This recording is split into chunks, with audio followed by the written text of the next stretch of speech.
For 4,500 years, the Great Pyramid of Giza has held onto its secrets pretty tightly.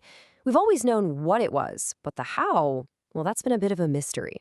But lately, a few incredible discoveries have started to pull back the curtain, revealing a logistical operation way more ambitious than we ever imagined. It's like we're solving a 4,500-year-old cold case, and it all starts with one gigantic question. Right. How do you even begin to supply a project like the Great Pyramid? I mean, this was way more than just an architectural challenge. It was a logistical nightmare. And forget about the giant stone blocks for a second. Just think about the tools. They needed millions of copper tools to quarry and shape all that stone. The problem? The copper mines were hundreds of kilometers away, across a brutal desert and an open sea. So, how'd they get it all there? For centuries, we just had no idea. Then, in 2013, the first real clue finally turned up, in the last place anyone would have ever thought to look.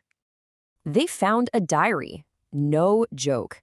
And not just any diary. This is the oldest papyrus logbook ever discovered. It belonged to a guy named Mir, an official who was managing elite sailors for King Khufu himself. This wasn't just some record of daily life. It was a first-hand account from someone working on the pyramid project. And what Mir wrote down in his logbook, well, it was about to change everything we thought we knew about how the pyramids were actually built. So these papyri were found at this really remote Red Sea site called Wadi al-Jarf. And these aren't copies or later accounts. These are the original administrative documents from the time of the pyramid's construction. Mir is logging shipments of limestone heading for Giza. He even names his crew. His prow is the Iraeus of Khufu. I mean, that's about as direct a link to the king as you can get. But the biggest revelation wasn't actually in the diary. It was where they found it. The discovery of these scrolls forced archaeologists to take a much closer look at the site of Wadi al-Jarf itself. And what they found there was, well, it was absolutely unprecedented. Okay, so if you look here, Wadi al-Jarf is right on the Gulf of Suez. And that location is no accident. It is the most direct sea route from the Egyptian mainland over to the Sinai Peninsula, which just so happened to be home to the ancient world's richest copper mines. For King Khufu, this spot was basically ground zero for the entire pyramid supply chain. And we're not talking about some simple beach landing here. The site at Wadi al-Jarf turned out to be the oldest large-scale harbor complex ever found. Anywhere. In the entire world. It was a massive, state-of-the-art facility built by Khufu specifically to launch these huge expeditions.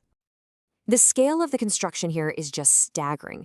Archaeologists uncovered a massive 200-meter-long pier built out into the sea to create a safe harbor. And get this, nearby they found over 100 heavy limestone boat anchors, all neatly stacked and stored. That's the largest collection of ancient anchors ever discovered, just left there, exactly as they were 4,500 years ago. And this place was way more than just a dock. They found administrative buildings where goods were stamped with Khufu's own royal seal. They found huge galleries carved right into the rock to store dismantled boats. And they found a massive barracks complex, big enough to house hundreds and hundreds of workers and soldiers. This was a full-blown industrial operation out in the middle of nowhere. But here's the really wild part. This huge, expensive harbor was only used for a few decades, exclusively during Khufu's reign. And then, at the end of his rule, the entire site was deliberately and methodically shut down. The entrances to the storage galleries were sealed with huge stone blocks. The anchors were put away neatly. It's almost like they just locked the door expecting to come back, but they never did. And this act of preservation created a perfect time capsule of the age of the pyramids. And inside this incredible time capsule, archaeologists found the key to solving a totally different mystery, a cold case that had stumped them for decades. And the clue? Well, it was hidden in plain sight, in thousands of broken pieces of pottery. So the key was in the pottery. See, the Egyptians at Wadi al-Jarf didn't import their big storage jars. They made them right there on site. And they used a totally unique recipe, a local clay mixed with sand, and these large, flaky, reddish-brown mineral platelets. This created a type of pottery, archaeologists call it fabric F1, that is completely one of a kind. It has no known equivalent anywhere else. It's a perfect archaeological fingerprint. You can actually see these little flaky platelets embedded right in the surface of the jars. It's completely unmistakable. And this specific pottery made up almost 90% of all the ceramics they found at the harbor. That means any jar made with this stuff came from this one specific place at this one specific time. All right, now let's hit pause on the harbor for a minute and travel across the sea. Because for years, another archaeological puzzle was just sitting there, unsolved, on the coast of the Sinai Peninsula. So directly opposite Wadi al-Jarf, about 50 kilometers across the water, are the ruins of a circular stone fortress called Tel Ras Budran. It was obviously Egyptian, but how old it was, well, that was a source of constant debate.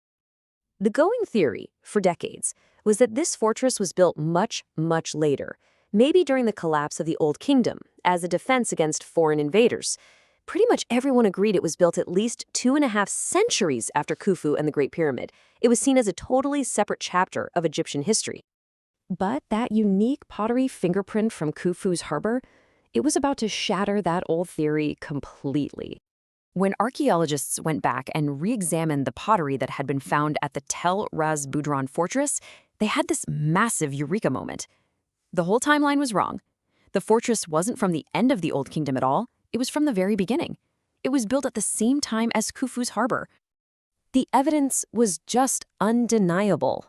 Over 80% of the pottery found at the fortress was a perfect match for that unique fabric F1 from Wadi al-Jarf. The jars weren't made in Sinai. They were made in Khufu's harbor and then shipped across the sea. The lead archaeologists, Pierre Tallet and Gregory Marward, put it pretty bluntly. This was no coincidence. It was a direct, physical link connecting the two sites. The fortress and the harbor weren't separated by centuries. They were active at the exact same time, as two parts of one single system. So this connection doesn't just redate one old fortress. It reveals the true, mind-boggling scale and sophistication of the state that built the pyramids. When you put all the pieces together, you can finally see the whole picture. Khufu's administration created this massive logistical network. It started with trails from the Nile Valley to the harbor on the Red Sea. From there, ships crossed the 50-kilometer strait to the fortress, which acted as a secure base of operations. And from that base, teams could finally go out into the Sinai to get the copper they needed to build the Great Pyramid. This was really Egypt's first major attempt to project its power across the sea. It was an incredibly ambitious, unbelievably expensive, and, in the end, a short-lived experiment. After Khufu was gone, his successors apparently found the whole system too difficult to maintain, and they abandoned it for a more manageable approach. So we're left with this one last thought. If this incredible, complex, international supply chain was just one disposable part of the pyramid project, something so massive they could build it up and then just walk away from it, what does that tell us about the sheer, mind-bending power that Khufu commanded? It reveals a state that wasn't just capable of building for eternity, but of literally moving mountains to get it done.